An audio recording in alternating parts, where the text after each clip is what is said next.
1.5 ಲಕ್ಷ ದಸ್ತಾವೇಜುಗಳು, ಯಾವುದು ಪರ್ಷಿಯನ್ ಭಾಷೆಯಲ್ಲಿ, ಸಂಸ್ಕೃತದಲ್ಲಿ, ಹಿಂದಿಯಲ್ಲಿ, ಅನ್ಯಾನ್ಯ ಭಾಷೆಗಳಲ್ಲಿದ್ವೋ ಅದನ್ನೆಲ್ಲ 6 ತಿಂಗಳೊಳಗೆ ಯುದ್ಧ ಮಾಡಿದಂತೆ ಮಾಡಿ ಅದನ್ನ ಅನುವಾದ ಇಂಗ್ಲಿಷಿಗೆ ಮಾಡಿಸಿ ಕೊಟ್ಟಿದ್ದು ಯಾರು? ಯೋಗಿ ಆದಿತ್ಯನಾಥರು ತಮ್ಮ ಟೀಮ್ ಮೂಲಕ. ಅಂದ್ರೆ ಈ ವರ್ಡಿಕ್ಟ್ ಬೇಗ ತರಬೇಕು. ಇದು ಇನ್ನು ಮುಂದೆ ನಮ್ಮ ಮ್ಯಾನಿಫೆಸ್ಟೋನಲ್ಲಿ ಇರಬಾರದು ಅಂತ ಡಿಸೈಡ್ ಮಾಡಿದ್ದು ಬಿಜೆಪಿ. ಕ್ರೆಡಿಟ್ ಬಿಜೆಪಿ ತಗೋಬಾರದು ಅಂತಿರಲ್ರಿ. ಬಹಳ ವಿಚಿತ್ರವಾಗಿರುವಂಥ ಸಂಘ. ನಾನು ಬಿಜೆಪಿ ಕ್ರೆಡಿಟ್ ಕೊಡಬೇಕು ಅಂತ ನಿಂತಿರೋನಲ್ಲ, ಆದರೆ ನಂಗೆ ಕಾಂಗ್ರೆಸ್ಸಿಗರು ಮಾತನಾಡಬೇಕಾದಾಗ ಅದನ್ನು ಕೆಲವು ಹಿಂದೂಗಳು ಅನುಮೋದಿಸುವಾಗ ಸ್ವಲ್ಪ ತಲೆಗೆ ಏರುತ್ತೆ ನನಗೆ.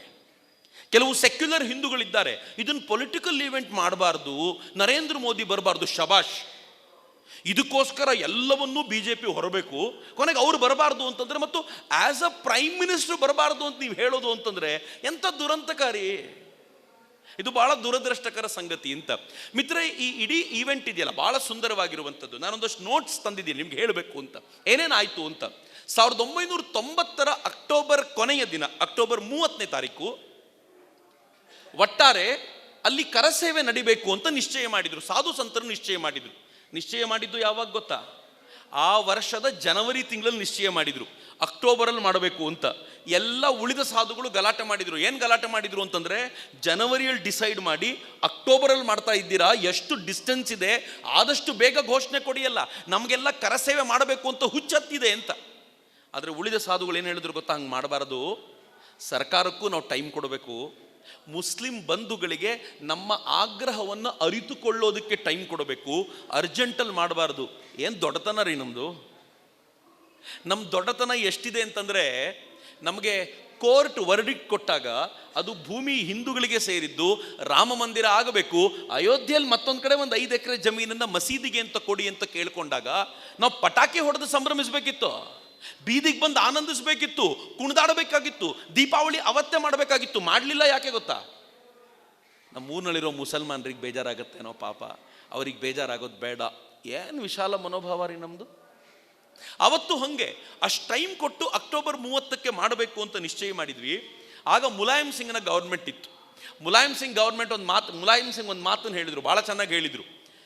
ಎಲ್ಲಿವರೆಗೂ ನಾನು ಇರ್ತೀನೋ ಅಲ್ಲಿವರೆಗೂ ಕರಸೇವಕರು ಒಳಗೆ ಬರೋದಿರಲಿ, ಒಂದು ಹಕ್ಕಿ ಕೂಡ ಮಸೀದಿಯ ಮೇಲೆ ತಿರುಗಾಡದೇ ಇರೋ ಥರ ನಾನು ನೋಡ್ಕೊಳ್ತೀನಿ ಅಂತ. ರಾಜೀವ್ ಗಾಂಧಿ ಗೌರ್ಮೆಂಟು ಅಲಗಾಡ್ತಾ ಇದ್ದಂಥ ಕಾಲ ಅದು. ಅದಕ್ಕೆ ಹೇಗಾದರೂ ಮಾಡಿ ಗೌರ್ಮೆಂಟನ್ನು ಉಳಿಸ್ಕೊಳ್ಳೋಕ್ಕೆ ಸೆಕ್ಯುಲರಿಸಮ್ನ ಹೆಚ್ಚು ಫಾಲೋ ಮಾಡಬೇಕಾದಂಥ ಅಗತ್ಯ ಅವರಿಗಿತ್ತು ಆ ಸಂದರ್ಭದಲ್ಲಿ ಅಂತ ನನಗನ್ಸುತ್ತೆ. ಹೀಗಾಗಿ ಅವ್ರು ಏನು ಮಾಡಿದರು, ಈ ಥರದ ಬಲವಾದ ಘೋಷಣೆ ಕೊಟ್ಟು ಏನು ಮಾಡಿದ್ರು ಗೊತ್ತಾ? ಯಾರ್ಯಾರು ಟ್ರೈನಲ್ಲಿ ಬರ್ತಿದ್ರೋ ಅವರನ್ನು ಅಯೋಧ್ಯೆಗಿಂತ ಹಿಂದಿನ 2-3 ಸ್ಟೇಷನ್ಗಳ ಆಚೆನೆ ತಡೆದು ಅಲ್ಲಿಂದನೇ ಓಡಿಸ್ಲಿಕ್ಕೆ ಶುರು ಮಾಡಿದರು. ಕೆಲವರನ್ನು ಅರೆಸ್ಟ್ ಮಾಡಿದರು. ನಾನಲ್ಲಿ ಮಾತನಾಡಬೇಕಾದ್ರೆ ಈ ಹಿರಿಯರು ಹೇಳ್ತಾ ಇದ್ರು, ಈ ಇದರಲ್ಲಿರುವಂಥ ಉತ್ತರ ಪ್ರದೇಶದ ಎಲ್ಲ ಜೈಲುಗಳು ತುಂಬಿ ಕೊನೆಗೆ ಸ್ಕೂಲುಗಳಲ್ಲಿ ಲಾಕ್ ಮಾಡಿಟ್ಟಿದ್ದಾರಂತೆ ಎಲ್ಲರನ್ನ. ಕೆಲವರ ಎಕ್ಸ್ಪೀರಿಯನ್ಸ್ ಓದಿದೆ, ಅವ್ರನ್ನ ಸ್ಕೂಲುಗಳಲ್ಲಿ ಲಾಕ್ ಮಾಡಿಟ್ಟಿದ್ರು, ಇನ್ನೆಲ್ಲೂ ಜಾಗ ಇರಲಿಲ್ಲ. ಯಾವಾಗ ಹಿಂಗೆ ಬಂಧನ ಆಗ್ತಿದೆ ಅಂತ ಸುದ್ದಿ ಬಂತೋ, ಮೊಬೈಲ್ ಇಲ್ಲದ ಕಾಲ ಅದು, ಮೊಬೈಲ್ ಇದ್ದಾಗ ಸುದ್ದಿ ಹರಡೋದು ಬೇರೆ. ಯಾವಾಗ ಬಂಧನ ಅಂತ ಸುದ್ದಿ ಬಂತೋ, ಅಯೋಧ್ಯೆ ಸ್ಟೇಷನ್ವರೆಗೂ ಯಾರೂ ಬರ್ತಾನೆ ಇರಲಿಲ್ಲ.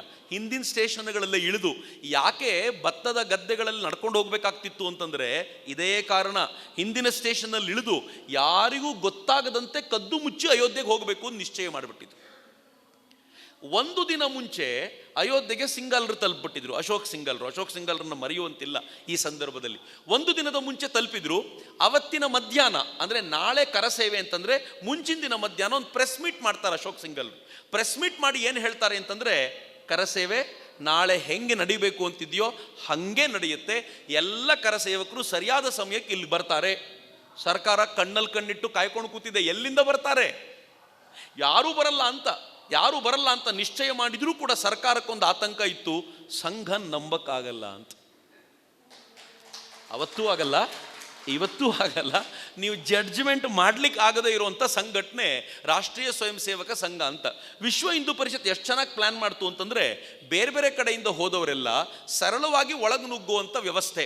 ಅದಕ್ಕೋಸ್ಕರವೇ ಆ ಮಸೀದಿ ಅಥವಾ ಆ ಸ್ಟ್ರಕ್ಚರ್ ಇದೆಯಲ್ಲ, ಢಾಂಚಾ ಅಂತ ಏನು ಕರೀತಾರೆ, ಅದರ ಸುತ್ತಲೂ ಮತ್ತು ಇಡೀ ಆ ಭಾಗಕ್ಕೆ 5 ಲೇಯರ್ ಪೊಲೀಸ್ ಹಾಕಿದ್ರು.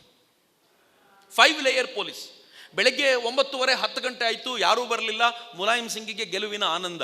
ಇದ್ದಕ್ಕಿದ್ದಂತೆ ಅದು ಎಲ್ಲಿಂದ ಉಮಾಭಾರತಿ ಒಂದು ಟೀಮ್ ಕರ್ಕೊಂಡು ಬಂದಿರೋ ಗೊತ್ತಿಲ್ಲ, ಅದನ್ನು ಹೇಳ್ತಾರೆ ಎಲ್ಲರೂ. ಉಮಾಭಾರತಿ ಒಬ್ಬ ಸಾಧ್ವಿ ಆಕೆ ಒಂದು ದೊಡ್ಡ ಟೀಮನ್ನು ತನ್ನ ಹಿಂದೆ ಕರ್ಕೊಂಡು ಬಂದು ಜೋರಾಗಿ ಘೋಷಣೆ ಕೂಗ್ತಾ ಬಂದರು. ಆ ಘೋಷಣೆ ಆನಂತರದ ದಿನಗಳಲ್ಲಿ ಅವರು ಕೂಗಿದ ಘೋಷಣೆ ಎಲ್ಲ ಒಂಥರ ಘೋಷವಾಕ್ಯ ಆಗ್ಬಿಡ್ತು. ರಾಮ್ ಲಲ್ಲಾ ಹಮ್ ಆಯೆಂಗೆ ಮಂದಿರ್ ವಹಿ ಬನಾಯೆಂಗೆ ಅಂತ ಉಮಾಭಾರತಿ ಅವ್ರ ಟೀಮ್ ಘೋಷಣೆ ಕೂಗ್ಕೊಂಡು ಬಂತು. ರಾಮ್ ಲಲ್ಲಾ ಮಾಯಂಗೆ ಮಂದಿರ್ ವಹಿ ಬನಾಯಂಗೆ, ಬರ್ತಾ ಬರ್ತಾ ಮಂದಿರ್ ವಹಿ ಬನಾಯಂಗೆ ಹಾಗೆ ಉಳ್ಕೊಳ್ತು. ಆ ಘೋಷಣೆ ಅತ್ಯಂತ ಜೋರಾಗಿ ನಡೀತಾ ಇರಬೇಕಾದ್ರೆ ಅದನ್ನು ಘೋಷಣೆ ಕೂಗ್ಕೊಂಡು ಬಂದಂಥ ಬೇರೆ ಬೇರೆ ದಿಕ್ಕುಗಳಿಂದ ಬಂದಂಥ ಜನ ಒಂದೇ ಸಲಕ್ಕೆ ಮುಂದೆ ಸೇರಿಕೊಂಡ್ರು. 5 ಲೇಯರ್ನ ಪೊಲೀಸರು ದೊಡ್ಡ ಪೊಲೀಸ್ ಪಡೆಯನ್ನು ಎದುರಿಸಿ ಒಳಗೆ ಹೋಗಬೇಕು. ಪೊಲೀಸ್ ಪಡೆ ಲಾಠಿ ಚಾರ್ಜ್ ಶುರು ಮಾಡ್ತು. ಲಾಠಿ ಏಟು ಅಶೋಕ್ ಸಿಂಗಲ್ರಿಗೆ ಬಿತ್ತು. ಅಶೋಕ್ ಸಿಂಗಲ್ರು ಏಟು ಬಿದ್ದ ನಂತರ ಹಣೆಗೆ ಏಟು ಬಿತ್ತು ಅವರಿಗೆ. ಆ ರಕ್ತ ಹರಿತಿತ್ತಲ್ಲ, ಅವ್ರನ್ನ ಕರ್ಕೊಂಡು ಪಕ್ಕಕ್ಕೆ ಹೋಗಬೇಕು ಅಂತ ಎಲ್ಲರೂ ಹೇಳಿದರು. ಅಶೋಕ್ ಸಿಂಗಲ್ ಹೇಳಿದ್ರು ಪಕ್ಕಕ್ಕೆ ಹೋಗುವ ಮಾತೇ ಇಲ್ಲ. ನೆರೆದಿದ್ದ ತರುಣರಿಗೆ ಕೈ ಬೀಸಿ ಹೇಳಿದರು ನಾನಂತೂ ಇಲ್ಲೇ ಇರ್ತೀನಿ, ಯಾರ್ಯಾರು ಇರ್ತೀರಾ ಅಂತ. ಲೀಡ್ರೇ ಹಂಗೆ ಅಂದ್ಬಿಟ್ಟ ಮೇಲೆ ಉಳಿದವ್ರು ಎಲ್ಲಿ ಓಡೋದು, ಎಲ್ಲಿ ತಪ್ಪಿಸ್ಕೊಂಡು ಹೋಗೋದು? ಆ ಟೋಟಲ್ ಈವೆಂಟನ್ನು ಅರವಿಂದ್ ನೀಲ್ಕಂಠನ್ ಇತ್ತೀಚೆಗೆ ಬರೆದಿದ್ದಾರೆ ಸೀರೀಸ್ನಲ್ಲಿ. ಹೆಂಗಾಯ್ತು ಅಂತಂದರೆ ಜನ ಜೈ ಶ್ರೀರಾಮ್ ಜೈ ಶ್ರೀರಾಮ್ ಘೋಷಣೆ ಕೂಗ್ತಾ, ಶ್ರೀರಾಮ್ ಜಯ ರಾಮ್ ಜಯ ಜಯ ರಾಮ್ ಘೋಷಣೆ ಕೂಗ್ತಾ ತಂಡವಾಗಿ ಹೋಗ್ತಿದ್ರು. ಒಬ್ಬ ಒಂದೊಂದು ಲೈನ್ ಅಲ್ಲ, ಒಂದು 10,000 ಜನರ ಗುಂಪು ಒಂದೊಂದು ಹೆಜ್ಜೆ ಪುಷ್ ಮಾಡ್ತಾ ಹೋಗುತ್ತೆ. ಲಾಠಿ ಚಾರ್ಜ್ ಜೋರಾದಾಗ ಒಂದು ಕಡೆ ಹೇಳ್ತಾರೆ, ಒಬ್ಬ ಮುದುಕನಿಗೆ ವಯಸ್ಸಾದವರಿಗೆ ಪೊಲೀಸರು ಲಾಠಿ ಹೊಡೆಯುವಾಗ 2 ತರುಣರು ಬಂದು ಅಡ್ಡ ನಿಂತು ಎಲ್ಲ ಲಾಠಿನ ತಮ್ಮ ಮೈ ಮೇಲೆ ತಗೊಂಡ್ರಂತೆ. ಆದರೆ 3 ನಡೆಯೋದನ್ನು ನಿಲ್ಲಿಸ್ತಿಲ್ಲ.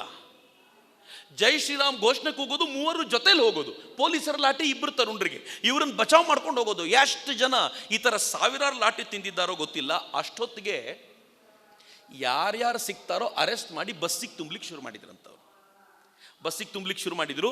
ಈ 5 ಪೊಲೀಸರ ಲೇಯರ್ ಗ್ರೂಪ್ ಎಲ್ಲ ಚದುರಿ ಹೋಗಿತ್ತು. ಇನ್ನೇನಿದ್ರು ದೊಡ್ಡ ಬ್ಯಾರಿಕೇಡ್ ಇದೆ, ಈ ಬ್ಯಾರಿಕೇಡ್ನ ದಾಟಿ ಯಾರು ಹೋಗ್ಲಿಕ್ಕಾಗೋದಿಲ್ಲ ಅಂತ ಬ್ಯಾರಿಕೇಡ್ನ ಮುಂದೆ ಇದ್ದಾರೆ. ಬ್ಯಾರಿಕೇಡ್ ಹತ್ರ ಬರ್ತಿದ್ದಂತೆ ಎಲ್ಲರನ್ನು ಬಸ್ಸಲ್ಲಿ ತುಂಬಿಸ್ಕೊಂಡು ಹೋದ್ರು. ಯಾವುದೋ ಒಂದು ಬಸ್ನಲ್ಲಿ ಒಬ್ಬ ಸಾಧು ಇದ್ರಲ್ಲ, ಆ ಸಾಧು ಡ್ರೈವರ್ ಅಂತ ಯಾರಿಗೂ ಗೊತ್ತಿರಲಿಲ್ಲ. ಅವ್ರು ಪೂರ್ವಾಶ್ರಮದಲ್ಲಿ ಡ್ರೈವರ್ ಆಗಿದ್ದರಂತವ್ರು. ಅವನು ಬಸ್ ಡ್ರೈವರ್ನ ಕೆಳಗೆ ದಬ್ಬಿದ್ರು. ಇವರೇ ಆ ಪೊಲೀಸ್ ವ್ಯಾನನ್ನು ತಗೊಂಡು ಈ ಎಲ್ಲರ ನಡುವೆ ವೇಗವಾಗಿ ನುಗ್ಗಿಸ್ಕೊಂಡು ಬ್ಯಾರಿಕೇಡ್ನ ಭೇದಿಸ್ಕೊಂಡು ಒಳಗೆ ಹೋಗ್ಬಿಟ್ರು. ಯಾವಾಗ ಹೋದ್ರೋ, ಯಾವ್ಯಾವ ಜನ ಸೇರಿದ್ರೋ ಅವರೆಲ್ಲರೂ ಆ ಬಸ್ಸಿನಿಂದ ಧೋ ಅಂತ ಓಡಿದ್ರು. ಪೊಲೀಸರಿಗೆ ಏನು ಮಾಡಬೇಕು ಅಂತ ಗೊತ್ತಾಗಲಿಲ್ಲ. ಮೂಕ ಪ್ರೇಕ್ಷಕರಾಗಿ ನೋಡ್ತಾ ಇದ್ರು. ಅಲ್ಲೊಂದು ಘೋಷಣೆ ಇತ್ತಂತೆ, ಬಚ್ಚಾ ಬಚ್ಚಾ ರಾಮ್ ಕಾ ಜನ್ಮಭೂಮಿ ಕೆ ಕಾಮ್ ಕಾ ಅಂತ. ಹೆಂಗಿದೆ ನೋಡಿ, ಬಚ್ಚಾ ಬಚ್ಚಾ ರಾಮ್ ಕಾ ಜನ್ಮಭೂಮಿ ಕೆ ಕಾಮ್ ಕಾ ಅಂತ ಘೋಷಣೆ ಕೂಗ್ತಾ ನುಗ್ಗಿದ್ದೆ ಅಂತ ಎಲ್ಲ ನುಗ್ಗಿದ್ರು. ಆ ಕಟ್ಟಡದ ಮೇಲೇರಿ ಅಲ್ಲಿ ಹಿಂದೂ ಧ್ವಜವನ್ನು ಹಾಕಿದ್ರು. ಅದು ನಂಗೆ ಗೂಸ್ ಬಂಪ್ಸ್ ಬಂದಿದ್ದು ಯಾವಾಗ ಅಂತಂದರೆ, ನಾನು ಇಡೀ ಸ್ಟೋರಿನ ಓದ್ತಾ ಇದ್ದೆ ಇದ್ರ ಕುರಿತಂತೆ, ಅರವಿಂದ್ ನೀಲಕಂಠನ್ ಸ್ಟೋರಿನ. ಅವ್ರು ಹೇಳ್ತಾರೆ, ಅದನ್ನು ನೋಡಿದ ತಕ್ಷಣ ಪೊಲೀಸರಿಗೆ ಏನು ಮಾಡಬೇಕು ಅಂತ ಅನ್ನಿಸ್ಲಿಲ್ಲ. ಯಾಕೆ ಅಂತಂದರೆ ಮುಲಾಯಂ ಸಿಂಗ್ ಹೇಳಿದರು, ನಾನು ಇರುವವರೆಗೂ ರಾಮಸೇವಕರಿರಲಿ ಕರಸೇವಕರಿರಲಿ ಒಂದು ಪಕ್ಷಿ ಕೂಡ ಆ ಕಟ್ಟಡದ ಮೇಲೆ ಹಾರಾಡೋದಿಲ್ಲ ಅಂತ. ಪಕ್ಷಿ ಏನು, ಈಗ ನಮ್ಮವರೆಲ್ಲ ಹತ್ತಲ್ಲೊಂದು ಧ್ವಜನೂ ಹಾಕ್ಬಿಟ್ಟಿದ್ರು. ತಕ್ಷಣ ITBP ಸೋಲ್ಜರ್ ಒಬ್ಬ ಗುಂಡು ಹಾರಿಸಿದ ತಕ್ಷಣ ಎಲ್ಲರೂ ಚಲ್ಲಾಪಿಲ್ಲಿಯಾಗಿ ಚದುರು ಬಿದ್ದರು. ಈ ಪೊಲೀಸರೆಲ್ಲ ಮೇಲ್ ಹತ್ತಿ ತೆಗಿಬೇಕು ಅಂತ ಹೋದರೆ ಅದರ ಹೇಳ್ತಾರೆ, ಇದು ಯಾವುದರ ಪರಿವೆಯೂ ಇಲ್ಲದೆ ಆ ಧ್ವಜವನ್ನು ಗಟ್ಟಿಯಾಗಿ ಹಿಡ್ಕೊಂಡು ಒಂದು ಮಂಗ ನಿಂತು ಬಿಟ್ಟಿತ್ತಂತ. ಈ ಪೊಲೀಸರಿಗೆ ನೀವು ಏನೇ ಹೇಳಿ ಗೋಲಿಬಾರ್ ಬೇಕಿದ್ರೆ ಮಾಡ್ತಾರೆ, ಆದರೆ ಧಾರ್ಮಿಕ ಭಾವನೆಗಳು ಅವರಲ್ಲೂ ಇರುತ್ತಲ್ಲ. ಆಂಜನೇಯನೇ ಬಂದ್ಬಿಟ್ಟಿರ್ಬೇಕಪ್ಪ, ನಾವು ಮುಟ್ಲಿಕ್ಕೆ ಹೋಗಬಾರ್ದು ಅಂತ ಅವನು ಇಳಿಯೋವರೆಗೂ ಕಾದು ನಿಂತ್ಕೊಂಡು ಆ ಮಂಗ ಆ ಧ್ವಜವನ್ನು ಬಿಟ್ಟು ಹೋದ್ಮೇಲೆ ಇವರು ಧ್ವಜವನ್ನು ತೆಗೆದ್ರಂತ. ಅಲ್ಲಿಂದ ತೆಗೆದು ಕೆಳಗೆ ಬಂದರು. ಕೆಳಗೆ ಬಂದಾಗ ಈ ಕರಸೇವಕರಿಗೆ ಭಾಳ ಸಂತೋಷವಾಗಿಬಿಟ್ಟಿತ್ತು. ನಾವು ಮಾಡುವ ಕೆಲಸ ಆಗಿದೆ, ಒಂದು ಹಂತದ ಕೆಲಸ ಮುಗಿಸ್ಬಿಟ್ಟಿದ್ದೀವಿ. ಯಾವುದನ್ನು ನನ್ನ ಪೂರ್ವಜರು ಮಾಡಲಿಕ್ಕೆ ಸೋತಿದ್ರೋ ಅದನ್ನು ಇವತ್ತಿನ ಕಾಲದ ನಾವು ಮಾಡಿದ್ದೀವಿ ತಂಡ್ರು ಅಂತ ಒಂದು ಹೆಮ್ಮೆ ಇತ್ತು. ಅಲ್ಲಿಗೆ ಅವತ್ತಿನ ದಿನ ಮುಗೀತು. 2ನೇ ದಿನ ಸರಯೂದಲ್ಲಿ ಏನಾಯಿತು, ಆ ಕೆಲಸ ನಡಿಬೇಕಾದ್ರೆ ಸರಯೂದಲ್ಲಿ ಗೋಲಿಬಾರಿಗೆ ತಯಾರಿ. ಅದು ಈ ಗೋಲಿಬಾರಿಗೆ ತಯಾರಿ ಮಾಡ್ತಾ ಇರಬೇಕಾದ್ರೆ ಎಲ್ಲ ಪೊಲೀಸರು ಬಂದು ಅಟ್ಯಾಕ್ ಮಾಡಲಿಕ್ಕೆ ಅಂತೆಲ್ಲ ನಿಂತಿದ್ದಾಗ ಹಿಂದೂಗಳೊಂದು ಘೋಷಣೆ ಕೊಟ್ಟರಂತೆ ಪೊಲೀಸರಿಗೆ. ಘೋಷಣೆ ಏನು ಅಂತಂದರೆ, ಹಿಂದೂ ಹಿಂದೂ ಭಾಯಿ ಭಾಯಿ ಬೀಚ್ ಮೇ ವರ್ದಿ ಕಹಾ ಸೆ ಆಯಿ. ವರ್ದಿ ಅಂದರೆ ಯೂನಿಫಾರ್ಮು ಅಂತ. ನಾನು ಹಿಂದೂ, ನೀನು ಹಿಂದೂ, ಈ ಮಧ್ಯದಲ್ಲಿ ಯೂನಿಫಾರ್ಮ್ ಯಾಕೆ? ನಮ್ಮನ್ನು ಬಿಡಲ್ಲ, ನೀನು ನಮ್ಮ ಪಾಟಿಗೆ ನಮ್ಮ ಕೆಲಸ ಬಿಡು ಅಂತ. ಸರಯುದಲ್ಲಿ ಯಜ್ಞಯಾಗಗಳು ನಡೀತಾ ಇದ್ವು. ಇದರ ಪ್ರಭಾವ, ಈ ಘೋಷಣೆಯ ಪ್ರಭಾವ ಹೆಂಗಿತ್ತು ಅಂತಂದರೆ, ಪೊಲೀಸರೊಳಗಿದ್ದ ಹಿಂದೂ ಜಾಗೃತನಾಗ್ಬಿಟ್ಟಿದ್ದ. ಉತ್ತರ ಪ್ರದೇಶದ ಪೊಲೀಸರಿಗೆ ಸಹಜವಾಗಿ ಈ ಥರದೊಂದು ಭಾವನೆ ಯಾವಾಗಲೂ ಇದ್ದಿದ್ದೆ. ಧಾರ್ಮಿಕ ಭಾವನೆ ಉತ್ತರ ಭಾರತದಲ್ಲಿ ಸ್ವಲ್ಪ ಜಾಸ್ತಿನೇ. ಹೀಗಾಗಿ ಜಾಗೃತವಾದ ನಂತರ ಅವ್ರು ಏನು ಮಾಡಿದರು, ಯಜ್ಞಯಾಗಗಳು ನಡೆಯುವಂಥ ಜಾಗಕ್ಕೆ ಒಂದು ಚೂರು ತೊಂದರೆ ಕೊಡದೆ ಅವರೂ ಕೂತ್ಕೊಂಡು ರಾಮಚರಿತಮಾನಸ ಪಾರಾಯಣದಲ್ಲಿ ಕೂತ್ಬಿಟ್ರು. ನವೆಂಬರ್ 1ನೇ ತಾರೀಕು. ತಕ್ಷಣ ಏನಾಯಿತು, ಇದರ ಗಲಾಟೆ ತುಂಬ ಜೋರಾಗಿ ಅವ್ರನ್ನ ಶಿಫ್ಟ್ ಮಾಡಿ ಅವ್ರನ್ನ ನೆಕ್ಸ್ಟ್ ಡೇ ತೆಗೆದೇ ಬಿಟ್ಟು CRPF ಅವ್ರನ್ನ ಕರೆಸಲಾಯಿತು. CRPF ಅವರಿಗೆ ಇದು ಯಾವುದರ ಬಗ್ಗೆನೂ ತಲೆ ಕೆಡಿಸ್ಕೊಳ್ಳೋದಿಲ್ಲ. ನೀವೇನು ಆರ್ಡ್ರ್ ಕೊಡ್ತೀರೋ ಅದು ಆರ್ಡ್ರು. ಯಾರಾದರೂ ಈ ನಿಯಮವನ್ನು ಮೀರಿ ಬಂದರೆ ಶೂಟ್ ಮಾಡಿ ಅಂತ ಮುಲಾಯಂ ಸಿಂಗ್ರ ಆರ್ಡ್ರ್ ಇದ್ದಿದ್ದರಿಂದ ನವೆಂಬರ್ 2ನೇ ತಾರೀಕು ನಾನು ಆ ಜಾಗಕ್ಕೆಲ್ಲ ಹೋಗಿದ್ದೀನಿ. ಎಲ್ಲಿ ಮೊದಲು ಗೋಲಿಬಾರ್ ಶುರುವಾಯಿತೋ, ಅತ್ಯಂತ ಶ್ರದ್ಧೆಯಿಂದ ರಾಮನಾಮ ಜಪಿಸಿಕೊಂಡು ಬರ್ತಾ ಇದ್ದ ತಂಡದ ಮೇಲೆ ಎದುರಿಗೆ ನಿಂತ CRPFನವರು ಏನೂ ಮಾತನಾಡದೆ ಏಕಾಕಿ ಗುಂಡಿನ ದಾಳಿ ಶುರು ಮಾಡಿದರು. ಅವ್ರಿಗೆ ಹೆಂಗೆ ಹೇಳಲಾಗಿತ್ತೋ, ಆರ್ಡರ್ ಕೊಡಲಾಗಿತ್ತೋ ಹಂಗೆ ಮಾಡಲಾಯಿತು. ಮೊದಲ ಹೆಣ ಬಿತ್ತು. ಕೊಠಾರಿ ಬ್ರದರ್ಸ್ ಅಂತ ಕರೀತಾರೆ ಅವರನ್ನು. ಕೊಠಾರಿ ಅಣ್ಣ ತಮ್ಮಂದರು, ಕಲ್ಕತ್ತಾದಿಂದ ಇದಕ್ಕೋಸ್ಕರವೇ ಬಂದಿದ್ದಂಥ ಇಬ್ಬರು ತರುಣರು, ಏನು 20-22 ವರ್ಷದ ತರುಣರು, ಅವರ ಹೆಣ ಮೊದಲಿಗೆ ಬಿತ್ತು. ಅದಾದ ನಂತರ ಯಾವ ಥರದ ಫೈರಿಂಗ್ ನಡೀತು ಅಂತಂದರೆ, ಆನಂತರ ಒಬ್ಬ ಡಾಕ್ಟರ್, ಟ್ರೀಟ್ ಮಾಡಿದ ಡಾಕ್ಟರ್ ಹೇಳ್ತಾರೆ, ಇದು ಚದುರಿಸಬೇಕು ಅಂತ ಮಾಡಿದ ಫೈರಿಂಗ್ ಅಲ್ಲ, ಸಾಯಿಸಬೇಕು ಅಂತಾನೆ ಮಾಡಿದ ಫೈರಿಂಗ್. ಜಲಿಯನ್ ವಾಲಾಬಾಗ್ನಲ್ಲಿ ಹೇಗೆ ಸಾಯಿಸಬೇಕು ಅಂತಾನೆ ಫೈರಿಂಗ್ ಮಾಡಲಾಯಿತೋ, ಹಾಗೆ ರಾಮಸೇವಕರನ್ನ ಕೊಲ್ಲಬೇಕು ಅಂತಾನೆ ಮಾಡಿದ ಫೈರಿಂಗು ಅಂತ ಅವ್ರು ಹೇಳ್ತಾರೆ. ಕಾಲ್ ಮೇಲೆ ಬಿದ್ದಿರಲಿಲ್ಲ, ಪಾಯಿಂಟ್ ಬ್ಲ್ಯಾಂಕ್ ರೇಂಜ್ನಿಂದ ಅತ್ಯಂತ ಹತ್ತಿರದಿಂದ ಎದೆಗೆ ಗುಂಡು ಹಾಕಲಾಗಿತ್ತು ಅಂತ. ಬರೀ ಗುಂಡು ಹಾಕಿದ್ದಷ್ಟೇ ಅಲ್ಲ, ಅವರ ಹೆಣಗಳನ್ನು ಅರ್ಧಂಬರ್ಧ ಸತ್ತಿರೋರ್ನ, ಏನು ಅರ್ಧಂಬರ್ಧ ಇನ್ನೂ ಜೀವ ಇರೋರ್ನ ಅವರ ಕುತ್ತಿಗೆಗೆ ಮರಳಿನ ಚೀಲವನ್ನು ಬಿಗಿದು ನದಿಗೆ ಎಸಲಾಗಿತ್ತು, ಸರಯುಕ್ಕೆ. ಅರವಿಂದ್ ಹೇಳ್ತಾರೆ, ಆ ಸರಯುನಲ್ಲಿ ರಾತ್ರಿ ಆ ಬೆಳದಿಂಗಳು, ಸ್ವಲ್ಪ ಚಂದ್ರನ ಬೆಳಕೇನಿತ್ತೋ ಬ್ರೈಟಾಗಿ ಕಾಣ್ತಿದ್ದ ಆ ಚಂದ್ರನ ಬೆಳಕಿನಲ್ಲಿ ಬೋಟ್ ತಗೊಂಡೋಗಿ ಹೆಣಗಳನ್ನು ಆರಿಸ್ಕೊಂಡು ತೊಗೊಂಡು ಬರ್ತಿದ್ರು.